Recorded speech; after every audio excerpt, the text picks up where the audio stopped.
మహానేత దివంగత నేత వైఎస్ రాజశేఖర రెడ్డి గారి పాదపద్మములకు నమస్కరిస్తూ మరి ఈరోజు జాతీయ ప్లీనరీ సమావేశానికి అధ్యక్షత వహించి అనంతపురం జిల్లా సమస్యలపైన తీర్మానాన్ని ప్రవేశపెట్టడానికి నాకు అవకాశం ఇచ్చినటువంటి గౌరవనీయులు శ్రీ వైఎస్ జగన్మోహన్ రెడ్డి గారికి, మరి అలాగే వేదిక మీద ఉన్నటువంటి ఆసీనులైనటువంటి పెద్దలందరికీ, మరి అలాగే ఈ కార్యక్రమానికి విచ్చేసినటువంటి వైఎస్ఆర్ పార్టీ కుటుంబ సభ్యులందరికీ మొట్టమొదటగా పేరు పేరున నా శిరస్సు వంచి నమస్కారాలు తెలియజేసుకుంటున్నాను.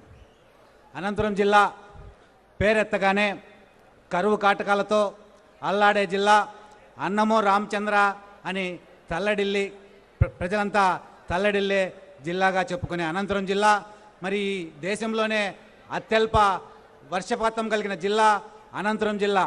మరి అనంతపురం జిల్లా కరువు బారిన పడుతుంటే మరి రైతన్న మనసెరిగి రైతు కష్టాలు తెలిసినటువంటి మహానేత వైఎస్ రాజశేఖర రెడ్డి గారు అనంతపురం జిల్లా రైతాంగం కన్నీళ్లు తుడవాలని ఆయన అధికారంలోకి రాగానే హంద్రీనీవా పథకాన్ని ప్రవేశపెట్టి కృష్ణానది జలాలను శ్రీశైలం నుంచి మరి అనంతపురం జిల్లాకు తీసుకొచ్చే ప్రయత్నం చేస్తూ హంద్రీనీవా పథకాన్ని ప్రవేశపెట్టాడు. మరి అనంతపురం జిల్లా ప్రజల పట్ల అపర భగీరథుడుగా ఉన్నటువంటి దివంగత నేత వైఎస్ రాజశేఖర రెడ్డి గారికి అనంతపురం జిల్లా నుంచి తరఫున మరొక్కసారి ధన్యవాదాలు, కృతజ్ఞతలు తెలియజేసుకుంటున్నాను.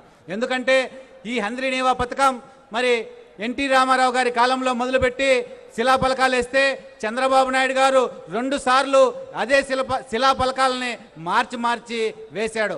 ఆయన హయాంలో కేవలం 8 కోట్ల రూపాయలు ఈ పథకానికి ఖర్చు పెట్టాడు. మరి మహానేత రాజశేఖర రెడ్డి గారు రైతాంగం కష్టాలు తెలిసిన వ్యక్తిగా మరి ఆయన ముఖ్యమంత్రి అయిన వెంటనే దాదాపు 5,000 కోట్ల పైచిలకు మొత్తాన్ని హంద్రీనీవా పథకంలో ఖర్చు పెట్టి జీడిపల్లి రిజర్వాయర్ వరకు కూడా నీళ్లు తీసుకొచ్చిన ఘనత వైఎస్ రాజశేఖర రెడ్డి గారిదేనని ఈ సందర్భంగా గుర్తు చేస్తున్నాను. మరి అటువంటి పథకాన్ని మరి దాదాపు హంద్రీనీవా పథకం ద్వారా అనంతపురం జిల్లాలో 3,45,000 ఎకరాలకు పైగా మరి సాగునీరు అందించే ఉద్దేశంతో మరి వివిధ పట్టణాలకు తాగునీరు అందించాలనే ఉద్దేశంతో ఈ కార్యక్రమాన్ని పథకాన్ని ప్రవేశపెడితే మరి చంద్రబాబు అధికారంలోకి వచ్చిన తర్వాత రాజశేఖర రెడ్డి గారు ప్రవేశపెట్టినటువంటి రూపొందించినటువంటి డిపిఆర్ ఏదైతే ఉందో డిస్ట్రిబ్యూటర్ల ద్వారా నీళ్ళు ఇవ్వాలనే ఒక పథకాన్ని పూర్తిగా నిర్వీర్యం చేసి కేవలం జలాశయాలకే నీటిని పరిమితం చేసిన వ్యక్తి ఈ చంద్రబాబు.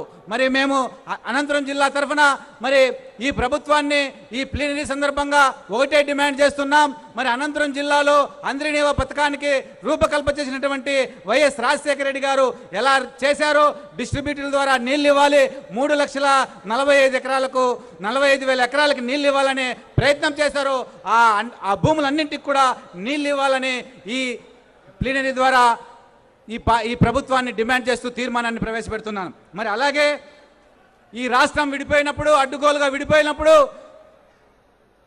ఈ ముఖ్యమంత్రి చంద్రబాబు నాయుడు అధికారంలోకి వచ్చిన తర్వాత అనంత జిల్లా, కరువు జిల్లా అయినటువంటి అనంత జిల్లాకు దాదాపు 21 హామీలు ఇచ్చాడు.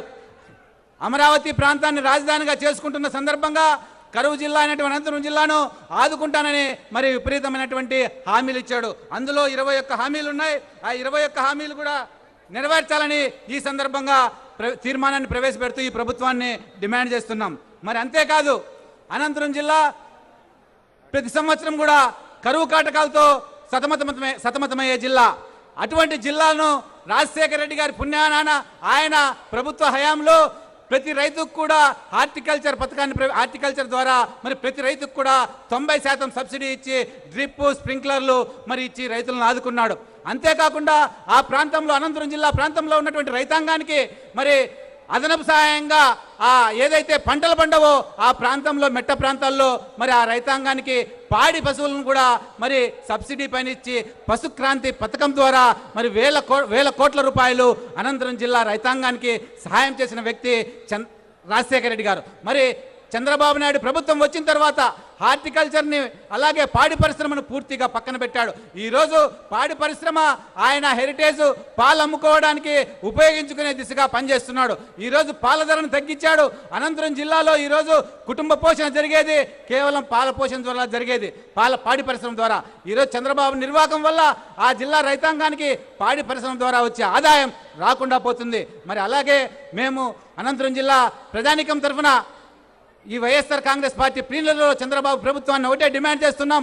రాజశేఖర రెడ్డి గారి హయాంలో ప్రవేశపెట్టినటువంటి పశుక్రాంతి పథకాన్ని, మరి అలాగే 90% సబ్సిడీ పైన డ్రిప్, మరి అలాగే స్ప్రింక్లర్లను రైతులకు అందజేయాలని తీర్మానాన్ని ప్రవేశపెడుతూ ప్రభుత్వాన్ని డిమాండ్ చేస్తున్నాం. మరి అంతేకాకుండా అనంతపురం జిల్లాలో దాదాపు 15 లక్షల ఎకరాల వరకు వేరుశనగ పంట సాగు చేస్తారు. మరి రాజశేఖర రెడ్డి గారు ముఖ్యమంత్రిగా ఉన్నప్పుడు పంట నష్టపోతే ఆ జిల్లా రైతాంగానికి పంటల బీమా ద్వారా దాదాపు 90%, 100% కూడా ఇన్సూరెన్స్ వచ్చేది. మరి ఆ రోజు రాజశేఖర రెడ్డి గారు ఒకటే చెప్పారు, మీరు ధైర్యంగా గుండె మీద చేసుకొని పంట పెట్టుకోండి, మీకు శనగ చెట్లకు డబ్బులు కాయిస్తానని చెప్పేవాడు. మరి ఈరోజు చంద్రబాబు నాయుడు మరి తన బూటకపు ప్రకటనలతో, నాటకాలతో ఈరోజు జిల్లా రైతాంగాన్ని వాతావరణ బీమాతో పేరుతో మోసం చేస్తున్నాడు. మరి ఫసల్ బీమా పథకం ఏదైతే ఉందో ఆ బీమా పథకంలో రైతు పెట్టిన పంటకు పూర్తిగా నష్టపరిహారం అందుతుంది. మేము అనంతపురం జిల్లా రైతాంగం తరఫున ఫసల్ బీమా పథకాన్ని వేరుశనగ పంటకు వర్తింపజేయాలని, ఇన్సూరెన్స్ పూర్తి స్థాయిలో వచ్చేలాగా ఈ ప్రభుత్వం చర్యలు తీసుకోవాలని తీర్మానాన్ని ప్రవేశపెడుతున్నాం. అంతేకాకుండా మా జిల్లా అనంతపురం జిల్లాలో రైతాంగం దాదాపు 3 సంవత్సరాల నుంచి కూడా మరి పనులు లేక, పంటలు పండక వలసలు వెళ్తున్నారు. కర్ణాటక, కేరళ, తమిళనాడు ప్రాంతాలకి. ఈ ప్రాంతాలకు వలసలు వెళ్తున్న రైతు కూలీలు ఆ ప్రాంతంలో మరి ఉపాధి దొరక్క పూర్తిగా భిక్షాటన పైన కూడా ఆధారపడి ఉన్నారనే విషయాన్ని కూడా మన ప్రియతమ అధ్యక్షులు జగన్మోహన్ రెడ్డి గారు అసెంబ్లీలో కూడా ప్రస్తావించడం జరిగింది. మరి ఉపాధి హామీ పథకం ఏదైతే ఉందో దాన్ని నీరుగార్చి చంద్రబాబు పూర్తిగా పక్కదారి పట్టిస్తున్నాడు. మరి ఈ ప్రభుత్వాన్ని ఒకటే డిమాండ్ చేస్తున్నాం, ఉపాధి హామీ పథకం ద్వారా ప్రతి కూలీకి కూడా 250 రూపాయలు కూలీ ఇవ్వాలని, అలాగే 150 పని దినాలకు తగ్గకుండా ఉపాధి కల్పించాలని ఈ ప్రభుత్వాన్ని ఈ ప్లీనరీ ద్వారా డిమాండ్ చేస్తూ, మరి నాకు ఈ అవకాశాన్ని కల్పించిన పెద్దలు గౌరవనీయులు పార్టీ అధ్యక్షులు వైఎస్ జగన్మోహన్ రెడ్డి గారికి మరొకసారి కృతజ్ఞతలు, ధన్యవాదాలు తెలియజేసుకుంటూ సెలవు తీసుకుంటాను. జై హింద్, జై జగన్, జై జగన్.